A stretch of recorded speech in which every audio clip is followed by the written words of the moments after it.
I'm Dr. Nathalie Beauchamp, and this is What the Heck, the podcast that dives into what the heck is going on in the world of health and well-being, explores how to optimize your mindset and your lifestyle, and shares practical tools so that you can achieve your fullest potential.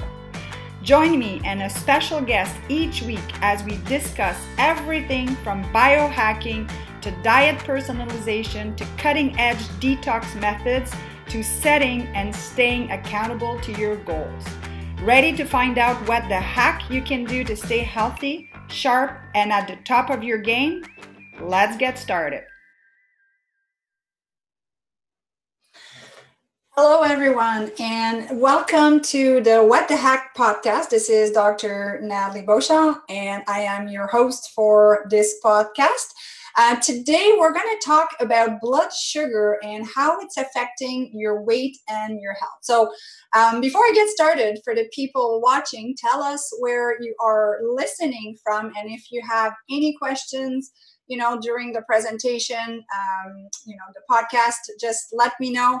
I will either answer it right away or we will do later on in the comment, but would love to get your feedback. So let's get started because this is a really, really important topic, like I said, and I chose this slide here as a picture, and here's a mountain of sugar, and the issue is that we are bombarded and surrounded and being fed sugar everywhere we turn. I always say to people, look at the labels of your salad dressing or vinaigrette or, whatever product, and it's loaded with sugar.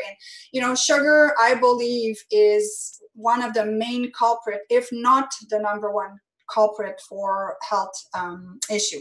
And part of the problem, again, I just love, the busyness of that slide, because we're constantly bombarded by information that doesn't always have our best interest at heart, because what they're trying to do is to, feed and sell us the products that they're developing. I always say, technically, if you're watching TV, unless you're doing the Netflix and you don't have commercial, what are the commercials are going to be about? It's either medication, it's going to be food that they're trying to sell you, or beauty products. Like, there's almost nothing else than those three, and we're being bombarded with misinformation, and we're kind of getting numb when we're sitting in front of the TV or it's Facebook ads, and so it's easy to get influenced thinking that some products are not great for us. And love this slide here by Wendell Berry.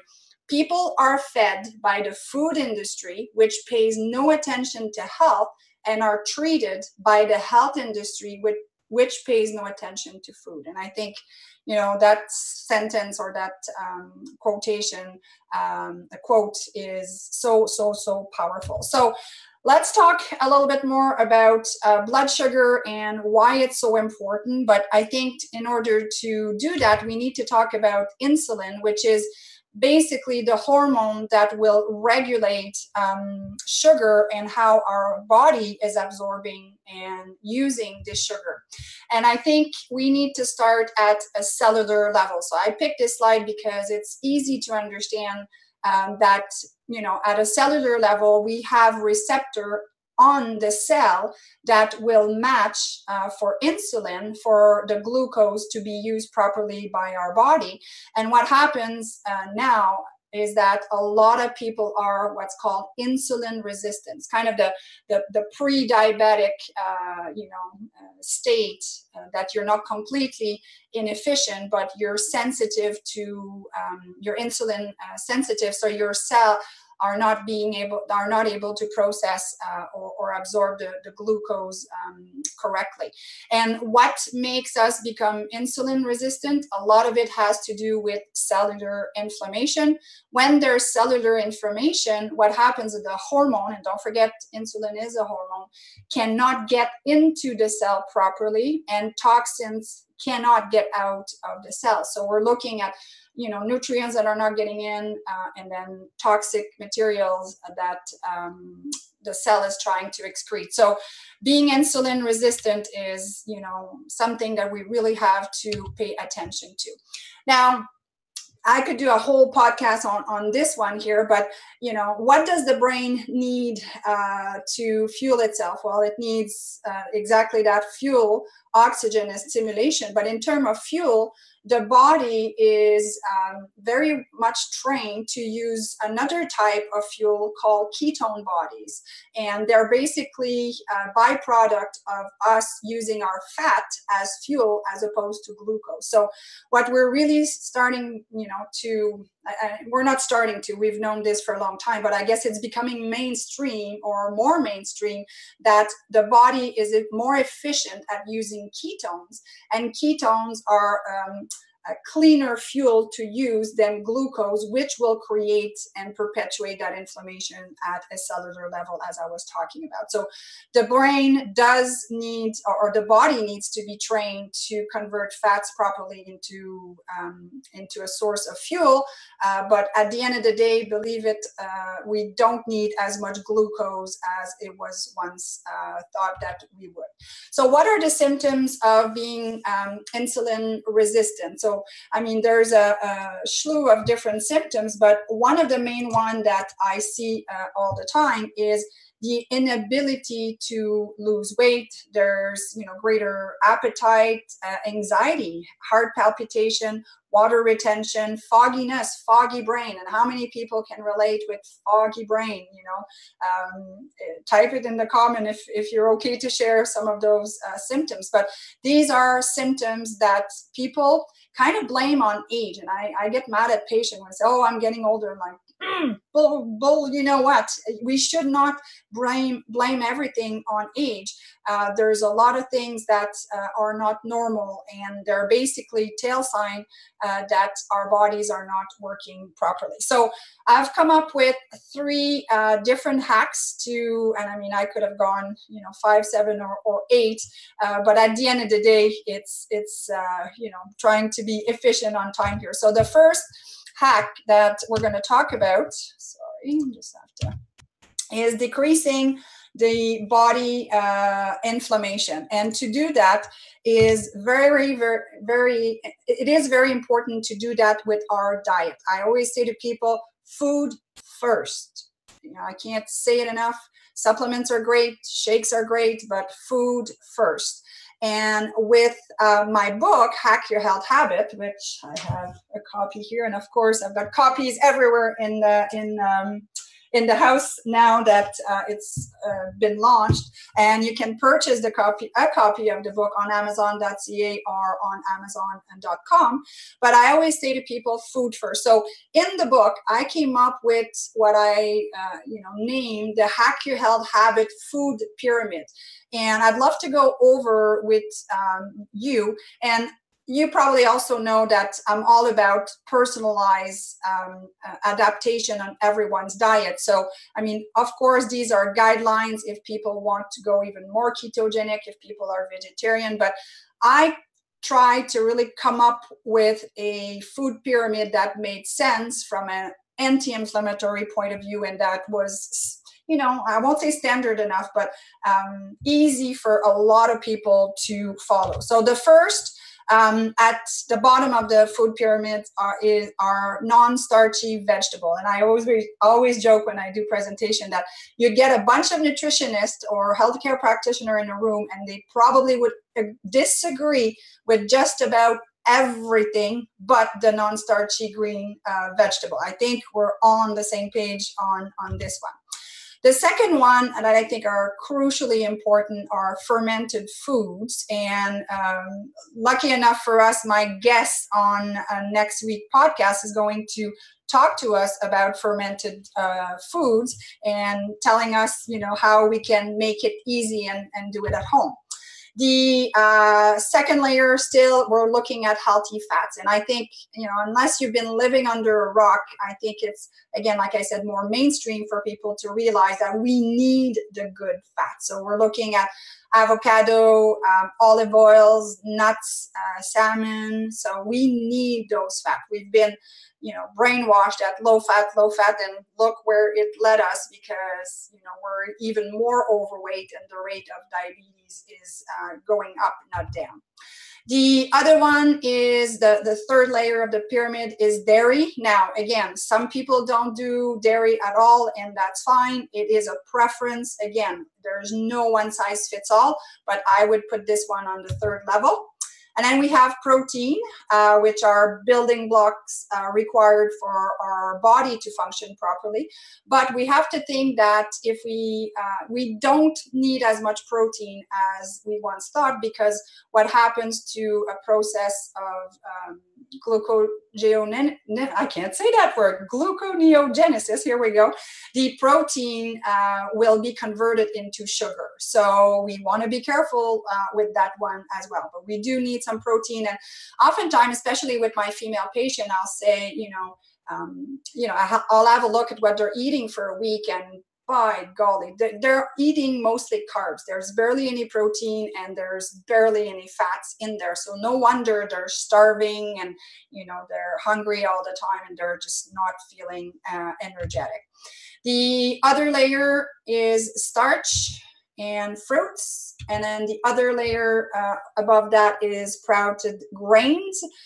Again, I said sprouted as opposed to regular grain, but you can see now that they're not as important on the Hack Your Health Habit food pyramid, because that, again, we want it or not, oftentimes the grains are processed. Oftentimes the grain will raise our glycemic index and will really affect our blood sugar. Then we have legumes, and again, loaded with good nutrients and protein, but you have to be careful with those as well, because some people are sensitive. So depending on what types of diet you're following, you want to do those more sparsely.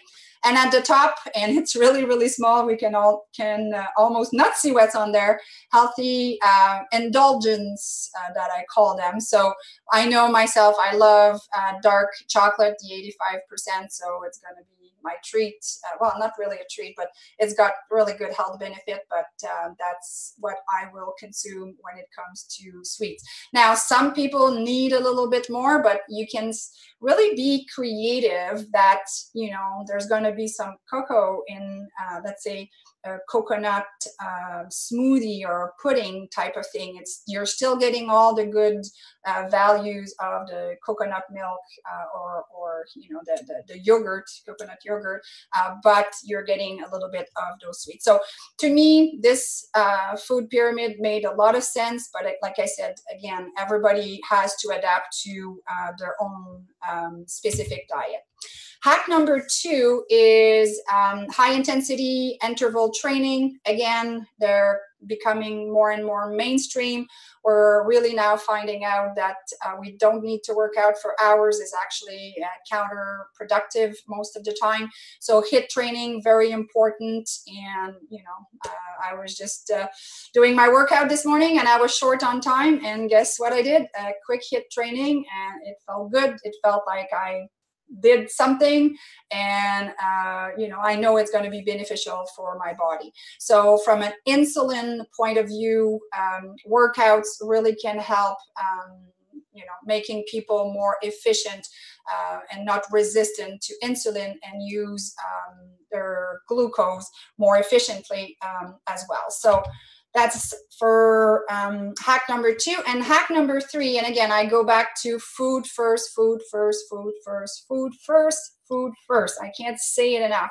And supplements are nice, and I'll go through a list. These are possible supplements that you can take, but again, it should be achieved through diet. And also the people that are trying to cut their sugar and they're craving, as I mentioned earlier, increase your good fat intake, and it really should balance things out. Now, some people are literally addicted to sugar, and there's going to be a little bit of a transition period for certain people. It is literally, it can be for some people an addiction. So you have to either, some people go cold turkey, they pick a date and they go. Some people will go a little bit more gradually so they don't kill anybody in their household, to make sure that it keeps the family happy. It really is up to you to decide the strategy that you want to do, but give yourself a little bit of time because you will literally have, you may have withdrawal symptoms. So in terms of supplements, I've mentioned the healthy fats, and I put them in supplement here, but we're talking about the EPA, the DHA, the GLA. Curcumin and ginger are also really, really good because at a cellular level, they do help decrease inflammation at a cellular level. Some research is showing that chromium is also good. Carositol, which is a trademark product that has been said to balance blood sugar level. Cinnamon, which you can add easily to your morning shake. Alpha lipoleic acid, and berberine. And I have to say that I've used berberine. I am using berberine myself for its health benefit. And many patients have been using it and really noticing a nice improvement in balancing their blood sugar. So what were the 3 hacks? We had food first, and with our diet to reduce the inflammation. We had high intensity interval training will help balance your sugar level as well, and some supplements as well. So those were all things to help us decrease, the negative effect that sugar can have on our body, because like I said earlier, I truly believe that it is the #1 culprit when it comes to health. We've demonized fat, and now we're really seeing that sugar will actually increase triglyceride level and cholesterol level, not so much the cholesterol that we are eating. So there's a switch that needs to be done, especially I find with people that are a little bit older, because we've been raised on this low-fat craze. But I think more and more authorities, are coming out with books. We've got Dr. Hyman with Eat Fat, Lose Fat. We've got Dr. Mercola that is also promoting fat, and has for years with his diet. So hopefully you got some value out of this, and ask yourself the question, am I eating too much sugar? And it's easy, and I'm not judging here, but it's easy, at the end of your day to, if you tally up to say, wow, I did consume way more sugar than I should have. So maybe that's what your homework is for this week, is do an inventory of the amount of sugar, and especially simple sugar, that you're eating, and see what habits, or, what, I guess, not so good habits have you let get infiltrated in your daily routine that is increasing your sugar level. So for next week, as I mentioned, my guest will be Dr. Carolyn Griffin, actually, who's going to talk about fermented food. She's got great information and great knowledge. And as for the book, if you would like to get the first section of the book, you can text the word hack into the phone number 1-716-203-1356, and you'll get the first section, and also the table of content, and you'll see all the information that is in there. What I've talked about today in the podcast is one chapter in the book, and I give people information and then tips and tools to really hack their health habits. So thank you so much for tuning in, and I will see you next week on the next What the Hack podcast. I'm Dr. Nathalie Beauchamp, and this is What the Hack, the podcast that dives into what the heck is going on in the world of health and well-being, explores how to optimize your mindset and your lifestyle, and shares practical tools so that you can achieve your fullest potential. Join me and a special guest each week as we discuss everything from biohacking to diet personalization to cutting-edge detox methods to setting and staying accountable to your goals. Ready to find out what the hack you can do to stay healthy, sharp, and at the top of your game? Let's get started. This has been a Wellness on the Go production.